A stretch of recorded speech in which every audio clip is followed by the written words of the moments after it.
दिल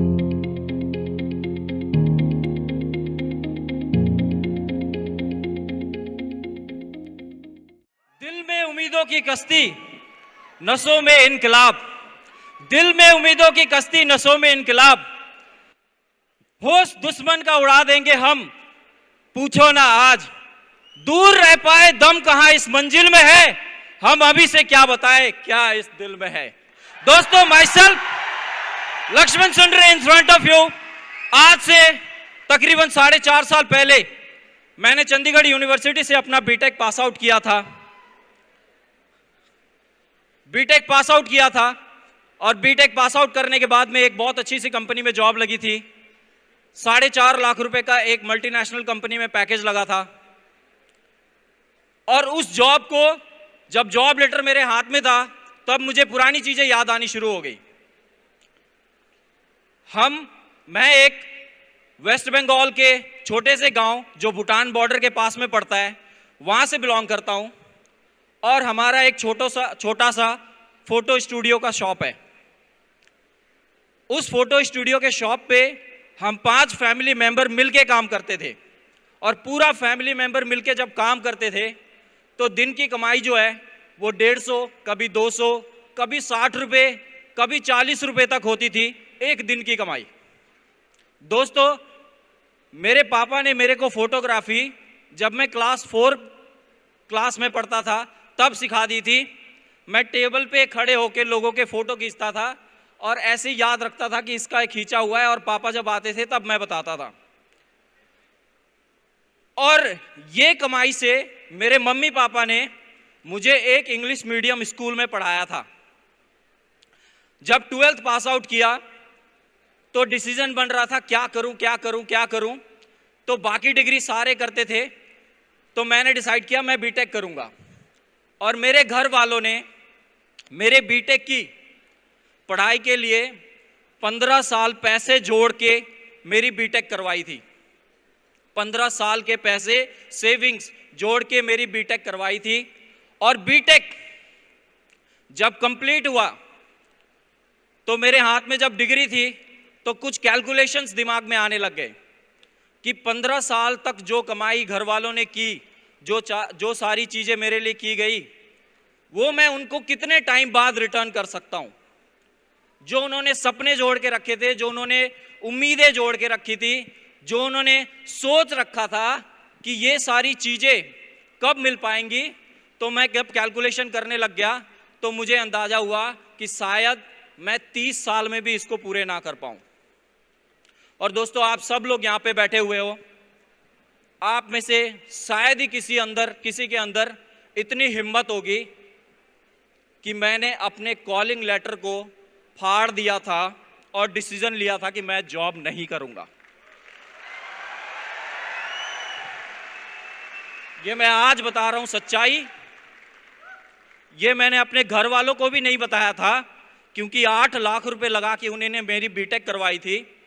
और ये डिसीजन मैंने कब लिया था, जब मैंने फॉरएवर को देखा था। देखने के बाद मैं बहुत सारे सीनियर से मिला था, बहुत सारे ऐसे लोगों से मिला था जिनकी तरह मैं बनना चाहता था। And the one among them is mister Mandeep sir, जिनसे मैं मिला था। तो वो जो चीजें लाइफ में उन्होंने की थी मैं वहां तक पहुंचना चाहता था। और मैंने ये देखा था कि सर जॉब वगैरह सब कुछ करके बड़ी बड़ी कंपनीज में काम करने के बाद में लास्ट डिसीजन सर का जब फॉरएवर बन रहा है, तो मैंने भी यही सोचा था कि मेरा भी फाइनल एंड लास्ट प्लेटफॉर्म क्या है, फॉरएवर। दोस्तों, उसके बाद फॉरएवर के बारे में मैंने रिसर्च करना शुरू किया। आपको पता है मार्केट में बहुत सारी कंपनीज है, मुझे भी पता है लोगों को बहुत सारे तरीके से गलत कंपनी में फंसाया जाता है, बहुत सारी चीज़ें की जाती है, मुझे भी पता था ज्वाइन करने से पहले। लेकिन जब मैंने फॉरएवर को देखा तो दोस्तों आप इमेजिन नहीं करोगे, मैंने रात को 4-4 बजे तक लैपटॉप खोल के मैं कंपनी के बैकग्राउंड्स को, कंपनी के प्रोडक्ट्स को, कंपनी के मैनेजमेंट को, ग्लोबल रैली को, बहुत सारी चीज़ों को मैं स्टडी करता था रात को 4-4 बजे तक। और इस दौरान मेरे बहुत अच्छे फ्रेंड जो मेरे क्लासमेट, जो जिनसे मैं बहुत ज्यादा प्यार करता हूं, he is my best friend mister Gurvinder Singh.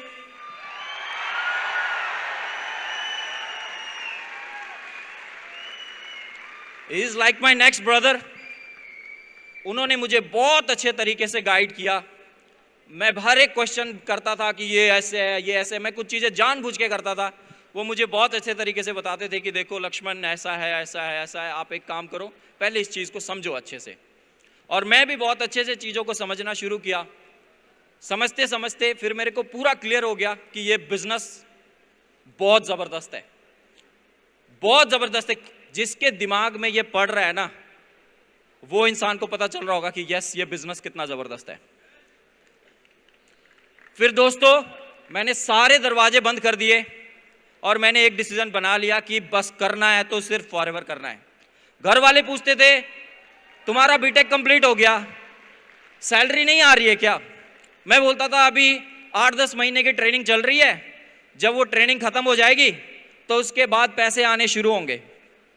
अब मैं बहुत अच्छे से काम कर रहा हूं, अभी पता नहीं कितना आएगा। अगर बहुत अच्छा काम किया तो 1 लाख से भी ज्यादा आ सकता है। घर वाले बोलते ठीक है, फिर करता रहे, अच्छे से ट्रेनिंग कर बढ़िया से। और दोस्तों, फिर मैंने फॉरएवर में अपनी जर्नी स्टार्ट की। मैं दिन रात काम करता गया।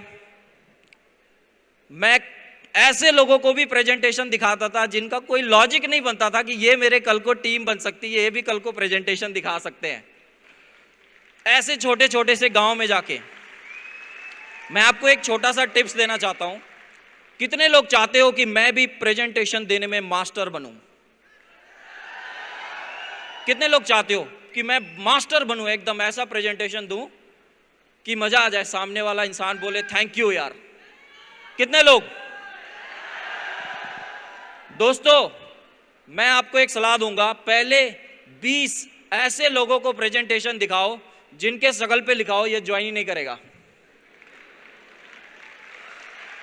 पहले जाके उनको प्रेजेंटेशन दिखाओ।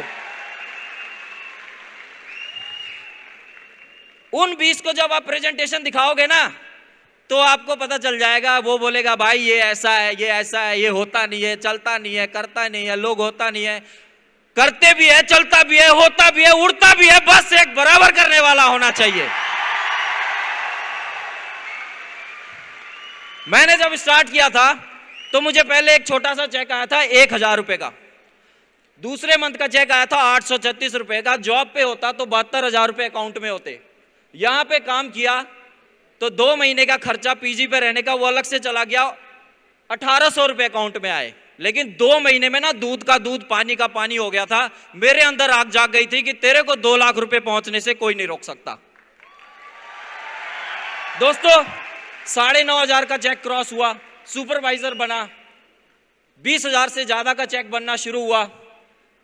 फिर मैं मैनेजर बना।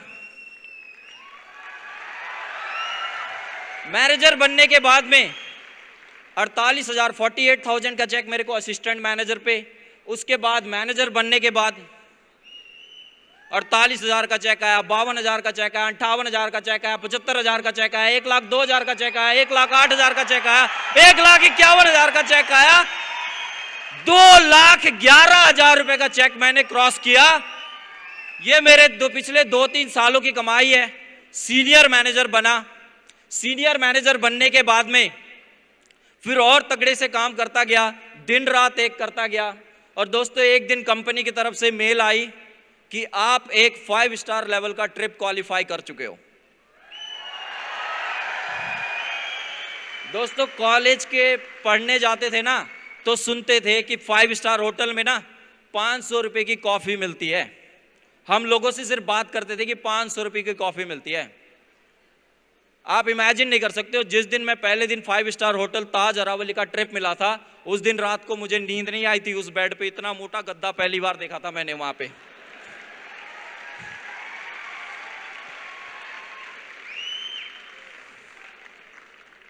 मिलीनियर क्लब अचीव किया। जब 10 लाख रुपए से ज्यादा एक साल का कमा लेते हैं तो हमें कंपनी की तरफ से एक रिकॉग्नाइजेशन मिलती है। मिलीनियर क्लब अचीव किया और उसके बाद ये गाड़ी खरीदी।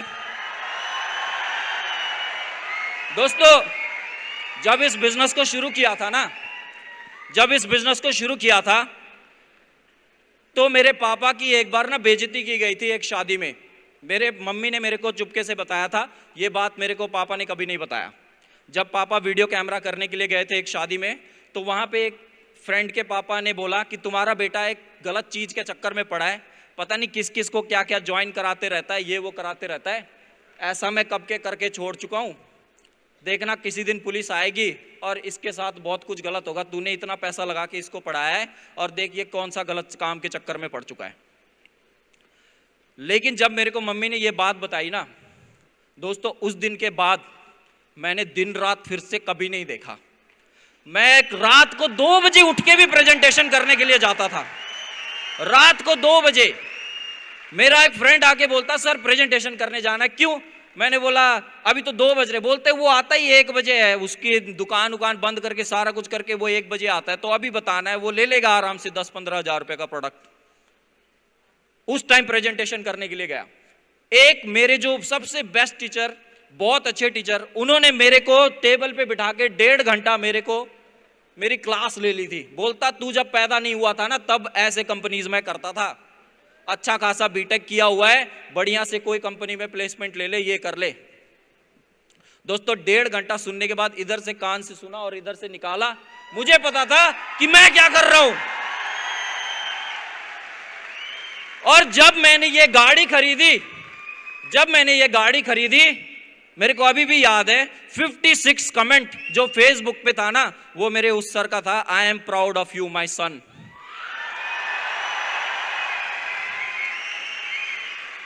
दोस्तों 4-5 मेरे जो फ्रेंड्स थे जिन्होंने मुझे मना किया था, हमारे दोस्तों को मना किया था, उन्होंने बोला था ये वेस्ट बंगाल से है, मैं हिमाचल में काम कर रहा था, ये बाहर से आया हुआ है, एक दिन पैसे सारे इकट्ठा करेगा और भाग जाएगा।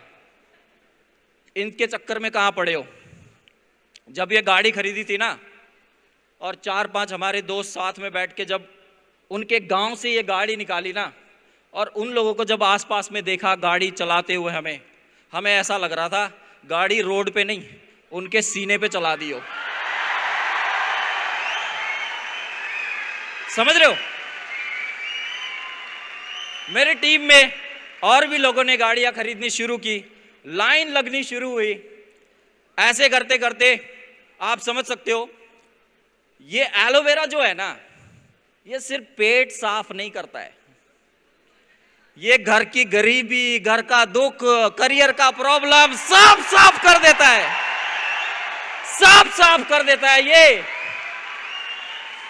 बस इसको समझ, कुछ लोगों को दिखता है कि इसके अंदर तो एलोवेरा है, ये पेट में जाएगा, पता नहीं कब साफ करेगा। 1.5-2 साल तक लगे रहो दोस्तों, आप देखना क्या क्या चीजें जिंदगी में है ना, सारा साइड हटा देगा वो।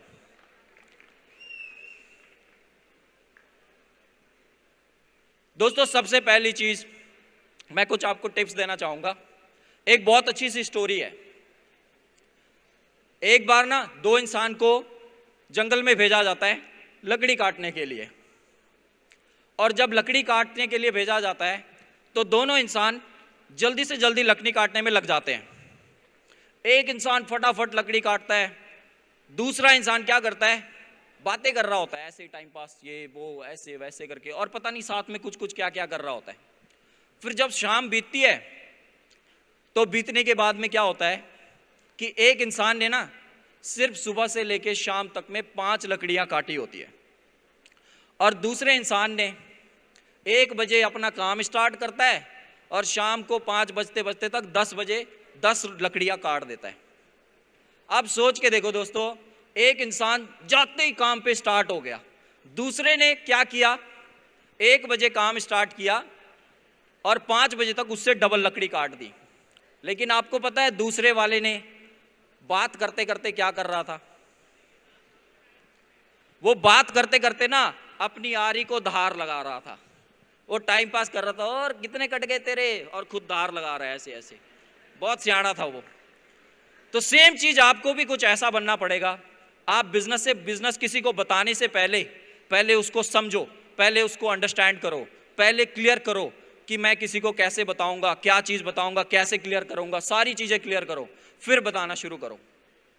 दोस्तों, एक बिजनेस में, नेटवर्क मार्केटिंग में एक बहुत अच्छा रूल है जो एक किताब में मैंने पढ़ा था बहुत अच्छे ऑथर के थ्रू, कि 2x आपको बहुत ज़्यादा समझनी जरूरी है। वो 2x क्या है? Number 1 ethics and number 2 mathematics. Ethics क्या है? कोई ऐसी चीज गलत ना करो जिसका कल को आपको रिटर्न मिले। एथिक्स को बहुत अच्छे से फॉलो करें। कंपनी को पॉलिसी को मैं 2 बार पढ़ चुका हूं दोस्तों, इसको बहुत अच्छे से पढ़े और क्लियर होगा। दूसरा मैथमेटिक्स, ये कैलकुलेशन बिजनेस है। अगर आप 50 लोगों को, आप एक इंसान को प्रेजेंटेशन दिखा के 10 लोगों को ज्वाइन करा सकते हो? करा सकते हो 10 लोगों को? हर इंसान का जवाब आएगा नहीं। लेकिन 10 को प्रेजेंटेशन दिखा के एक ज्वाइन हो सकता है ना? ये मैथमेटिक्स है। तो हर चीज में कैलकुलेशन लगती है। आप 10 को प्रेजेंटेशन कराओगे, एक ज्वाइन होगा। 10 को ज्वाइन कराओगे, एक अच्छा निकलेगा। 100 को ज्वाइन कराओगे, एक बहुत तगड़ा निकलेगा। अगर मैं अभी की बात बताऊं, आप सब लिखते लोग बैठे हो, मैं सीनियर मैनेजर लेवल पे काम कर रहा हूं। मैं आज तक 3000 से भी ज्यादा प्रेजेंटेशन 1 to 1 दिखा चुका हूं। क्या आप लोगों ने 3000 से ज्यादा प्रेजेंटेशन दिखाए हैं? जिस दिन इतने प्रेजेंटेशन दिखा दोगे, मुझे लगता है शायद आप मेरे से भी बहुत आगे निकल जाओगे। And all the best for you.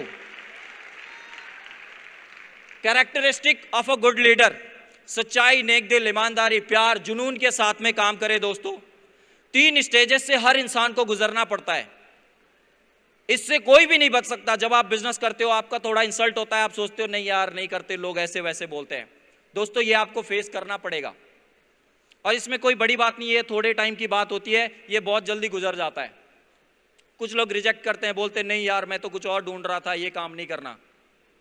और जब आप लगे रहते हो, आपको अपने आप एक्सेप्टेंस मिलनी जाती है।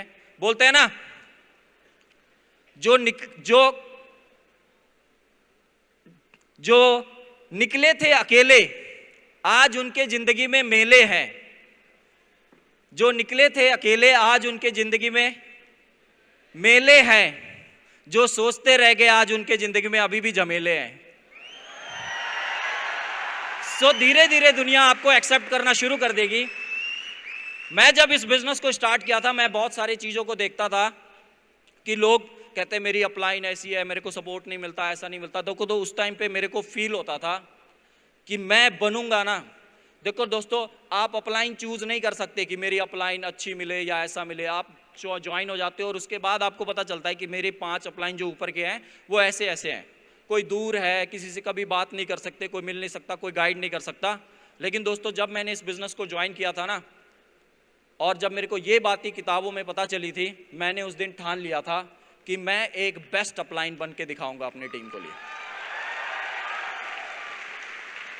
और मैं अपने आप को बहुत ज़्यादा लक्की फील करता हूं कि मुझे बहुत प्यारे अपलाइन मिले हैं, जिनसे आज इमेजिन नहीं कर सकता कि मैं अपनी लाइफ को कहां तक पहुंचा चुका हूं। 40 साल में जो लाइफ में अचीव नहीं कर सकता, वो मैं सिर्फ 4 साल के अंदर अचीव कर चुका हूं। दोस्तों, अगर टोटल कैलकुलेशन की बात करूं तो 85 लाख रुपए से ज़्यादा इस बिजनेस से अभी तक मैं कमा चुका हूं। मेरे एक घर वालों का एक सबसे बड़ा सर पे जो एक कह लो जिम्मेवारी होती है, एक भाई होने के नाते, एक घर पे जो बहन होती है ना, उसकी सबसे बड़ी जिम्मेवारी होती है कि इसकी शादी कैसे कराई जाएगी, पैसे कहाँ से आएंगे, ये कैसे होगा।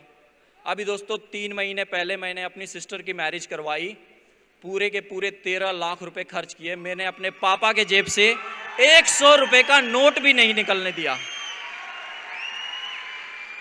और मैं बहुत ज़्यादा लकी फील करता हूं कि मुझे एक जेम्स बॉन्ड की तरह अपलाइन मिला है, and he is none other than mister Gurvinder sir. इनकी पर्सनैलिटी को मैं पीछा करते रहता हूं, लेकिन कभी भी पास नहीं आ पाता इनकी पर्सनैलिटी के आसपास। Thank you so much sir for giving me such a wonderful opportunity. दोस्तों, एक कहानी है, बचपन में हम लोग सुना करते थे। एक जिन होता था पहले के टाइम पे, जिन होता था जिसको आप ऐसे करते थे तो हुकुम का आका ऐसे करके होता था, वो निकलता था और वो उससे जो मांगो वो मिल जाता था।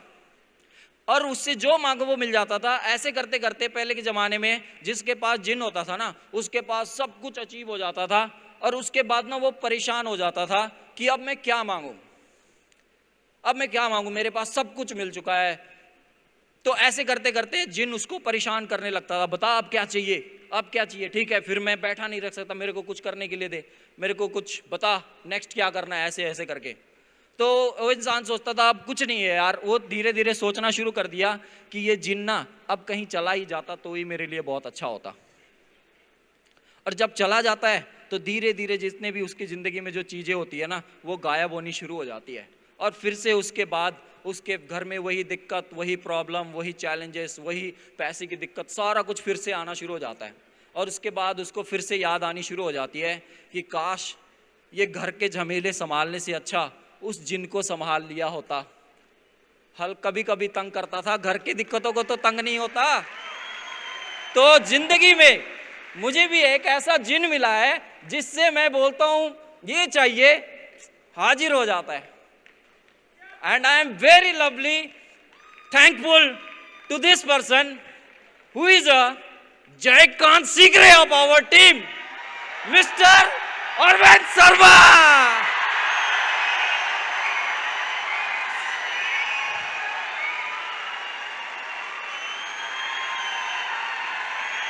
यस, यही एक्साइटमेंट है। मैं सर के लिए गला फाड़ देता था अपना,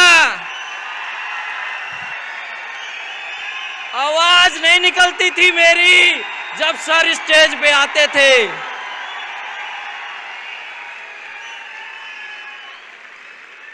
लास्ट एक और कहानी सुनाऊं, छोटी सी है, खत्म होने वाली है, सुनना चाहते हो? एकलव्य की स्टोरी किस किसने सुनी है? एक एकलव्य होता था, वो तीर चलाने उसने एक गुरु से सीखा था, द्रोणाचार्य। जब वो द्रोणाचार्य जी के पास गए थे ना, तो उन्होंने उनको मना कर दिया था तीर चलाना सिखाने के लिए।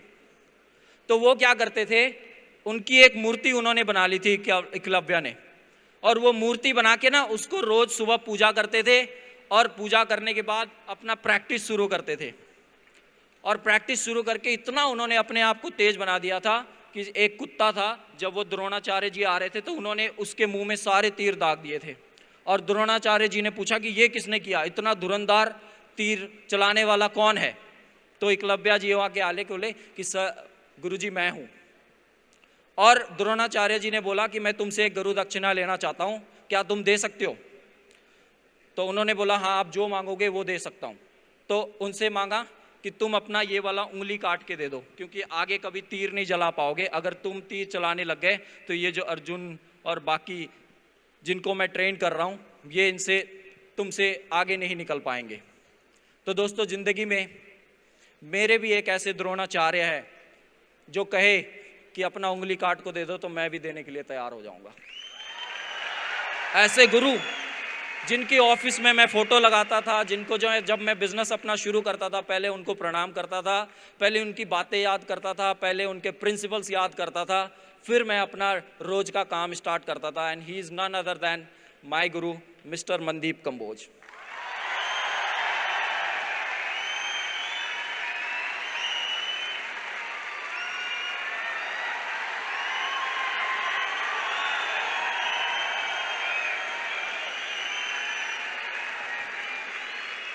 Thank you so much, sir.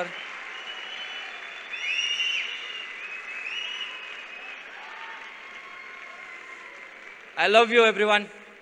Thank you sir, मेरी लाइफ बदलने के लिए। Thank you Harish sir for bringing, for managing पूरा 360D फॉरएवर में जो चेंज आपने लाया।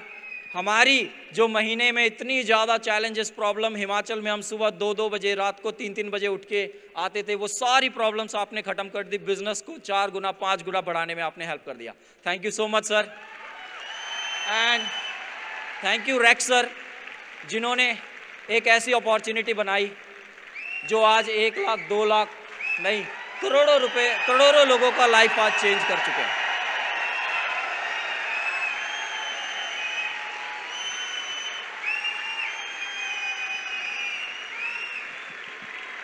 मेरे साथ एक बात बोलो, रोज सुबह उठ के जब आप इस बिजनेस को स्टार्ट करते हो ना, गेट बंद करना, अकेले में आईने में अपना चेहरा देखना और इस बिजनेस को शुरू करने से पहले ना एक बात बोलना ऐसे करके, आई एम